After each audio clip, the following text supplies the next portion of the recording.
Hi అండి, welcome to my channel Sita daily vlog.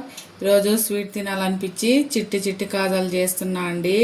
Sweet తినాలనిపించినప్పుడు ఎప్పుడు గులాబ్ జామే చేయాల్సి వస్తుంది. అందుకనే ఈరోజు కాజాలు చేస్తున్నా. చిట్టి కాజాలు 1 కప్పు వేసాను మైదా పిండి, అలాగే ఇంకొక హాఫ్ కప్పున్నర వేస్తున్నా మైదా పిండి. ఇప్పుడు ఇందులో కొంచెం ఉప్పు వేస్తున్నా. ఈ ఉప్పు పిండిలో కలిసేలాగా కలుపుకోవాలి. అలాగే 1 స్పూను నెయ్యి వేస్తున్నా. మీరు నూనె వేసుకోవచ్చు. 1 స్పూన్ నెయ్యి వేసాను కదా. ఇప్పుడు ఈ నెయ్యి అంతా ఈ పిండిలో బాగా కలిసేలాగా ఇలా రబ్ చేసుకుంటా మొత్తానికి పిండిలో కలిసేలా కలుపుకోవాలి. ఇలా నెయ్యి మొత్తం పిండిలో కలిపేసుకున్నాక ఇప్పుడు పిండిని ఇలా ముద్దలా చేస్తే ముద్ద అవ్వాలి. అప్పుడు మనం వేసిన నూనె కానీ నెయ్యి కానీ సరిపోయినట్టు. ఇప్పుడు దీనిలో కొంచెం కొంచెం నీళ్ళు పోసుకుంటా కొంచెం గట్టిగా చపాతీ పిండిలాగా కలుపుకోవాలి. సరే, పిండిని ఇలా గట్టిగా ఉత్తుకొని పెట్టుకోవాలి. ఇప్పుడు ఇది పిండి ఆరిపోకుండా దీనిపైన కొంచెం నూనె కానీ నెయ్యి కానీ రాసుకొని దీన్ని ఒక 15 నిమిషాలు మూత పెట్టి పక్కన పెట్టేసుకోవాలి. ఇప్పుడు పంచదార పాకం పడదాం. ఇప్పుడు కప్పున్నర పిండి తీసుకున్నా కదా, 1/4 కప్పు పంచదార వేస్తున్నా. అలాగే 1/4 కప్పు నీళ్ళు, పంచదార నీళ్ళు సమానంగా వేస్తున్నా. ఇప్పుడు స్టవ్ మీద పెట్టుకుందాం. పంచదార పాకం ఇలా కలుపుకుంటూ పంచదార అంతా కలుపుకోవాలి, కరిగించుకోవాలి మంచిగా. పాకం మనం గులాబ్ జామున్ చేస్తాం కదా, అలా స్టిక్కీగా ఉండాలి. కొద్దిగా ఇంకా బాగా జిగురుగా ఉండాలండి. అంతే, తీగ పాకం వచ్చే పని లేదు. ఇప్పుడు ఇందులో 1 యాలక్కాయ దంచి వేస్తున్నా. ఇంకొక నిమిషం ఉండాలి. అంతే, పాకం వచ్చేసింది. మన ఏళ్ళు స్టిక్కీగా అంటుకుపోవాలండి. అలా వస్తే అయిపోయినట్టే. ఇప్పుడు ఇందులో 1 హాఫ్ స్పూను నిమ్మరసం వేసి స్టవ్ ఆఫ్ వేసుకుందాం. 1 హాఫ్ స్పూన్ నిమ్మరసం వేసా, కలిపేసుకొని స్టవ్ ఆఫ్ చేసి పక్కన పెట్టేసుకోవటమే. ఇప్పుడు మనం కలిపెట్టుకున్న పిండిలో మళ్ళీ కలుపుకునే పని లేదండి. మనం చపాతీ చేయడానికి తీసుకుంటాం కదా ముద్ద, అంత ముద్ద తీసుకొని కొంచెం పిండి చల్లుకొని చపాతీలాగా చేసుకోవాలి. మరీ లావుగా కాకుండా మరీ పల్చగా కాకుండా చపాతీలాగా చేసుకోవాలి. చూసారా, ఇప్పుడు మరీ పలచగా కాకుండా మరీ లావు కాకుండా ఇలా చేసుకోవాలి చపాతీలాగా. ఇప్పుడు దీనిపైన నూనె కానీ నెయ్యి కానీ వేసుకునే పని లేదు. కొంచెం ఎక్కువగా మైదా పిండి వేసుకొని మొత్తం దీనికి స్ప్రెడ్ చేసుకోవాలి. ఇప్పుడు దీన్ని ఒక పక్క నుంచి ఇలా దగ్గరగా మడుచుకుంటా రావాలి, ఖాళీ లేకుండా. ఫస్ట్లో కొంచెం ఏళ్ళతోనే మలుచుకోవడానికి వస్తుంది, తర్వాత రౌండ్ చేసుకోవచ్చు.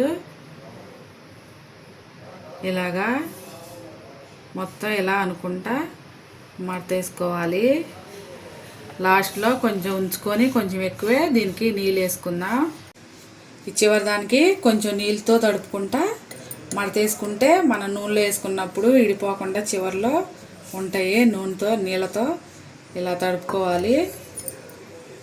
తడుపుకొని మళ్ళీ దీన్ని ఇలా మలిచేసుకోవాలి. ఇలా మడతేసుకొని ఇప్పుడు దీన్ని కొంచెం ఇలా అనుకోవాలి. ఇప్పుడు చిట్టి కాజాలు కదా, ఈ చివరనే ఆ చివరిని కోసి పక్కన పెట్టుకోవాలి కట్ చేసి. ఇప్పుడు దీన్ని ఒక చిన్నగా ఇలా కట్ చేసుకోవాలి అన్నీ. చూసారా, ఇది లోపల పొర ఎలా కనపడుతుందో. ఇలాగే ఉన్న పిండి మొత్తం చిన్న కాజల్లా తయారు చేసుకొని ఒక పక్కన ఒక ప్లేట్లో వేసుకు పెట్టేసుకోవాలి. స్టవ్ వెలిగించి బాండి పెట్టి దీనికి డీప్ ఫ్రైకి సరిపడా నూనె వేసుకోవాలి. చూసారా, ఇలా అన్నీ రెడీ చేసి పెట్టుకోవాలి. నూనె మనం ఏలు పెడితే కొంచెం హీట్ అయ్యేలా ఉండాలండి. ఇప్పుడు ఒక్కొక్కటి అందులో వేసేసుకుందాం. చూసారా, అటంతటికి అవే పైకి వచ్చేస్తున్నాయి. అలా లేసాక అప్పుడు కొంచెం అటు ఇటు తిరగేసుకోవాలి. లో టు మీడియం ఫ్లేమ్లో అడ్జస్ట్ చేసుకుంటా ఫ్రై చేసుకోవాలి. సరే, మంచి వేగినాయి కదా. ఇప్పుడు ఇడ్లీ నూనెలోంచి తీసేసుకొని ఇప్పుడు పంచదార పాకంలో వేసేసుకుందాం. పంచదార పాకం గోరువెచ్చగా అయ్యింది. అంతే, ఎక్కువసేపు ఉంచే పని లేదండి. పంచదార పాకంలో ఒక 2 నిమిషాలు అటు ఇటు తిప్పేసుకొని ప్లేట్లో తీసుకుంటే సరిపోతుంది. 1 నిమిషం ఉంచుదాం. 2 నిమిషాలు ఉంచుకొని ఒక ప్లేట్లో వేసుకొని పక్కన పెట్టుకోవాలి. అన్నీ ఇలాగే ఫ్రై చేసుకొని పంచదార పాకంలో వేసుకొని ఒక 2 నిమిషాలు ఉంచేసి వేరే ప్లేట్లో వేసుకుంటే బాగుంటుంది. ఇలా అన్నీ ఒకటి తర్వాత ఒకటి ఫ్రై చేసుకొని ఇందులో వేసేసుకోవాలి. మంట చాలా చిన్నగా పెట్టుకోవాలండి, ఎక్కువ హీట్ ఉంటే పూరిలాగా ఉబ్బిపోతుంది. మంట లో టు మీడియంలో పెట్టుకొని ఫ్రై చేసుకోవాలి. ఒక 2 నిమిషాలు పాకంలో ఉంచి తీసేసుకుంటే సరిపోతుంది. చూసారా భలేగా వచ్చినాయి. ఇంకోటి తీస్తా.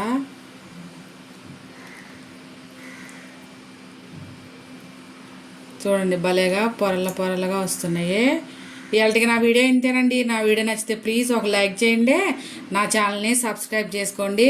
నేను చేసిన వంట ఎలా ఉందో కామెంట్ చేయండి. ప్లీజ్ ఒక లైక్ చేయండి అండి. మరొక వీడియోతో మళ్ళా కలుస్తా ఉంటా ఫ్రెండ్స్. బాయ్.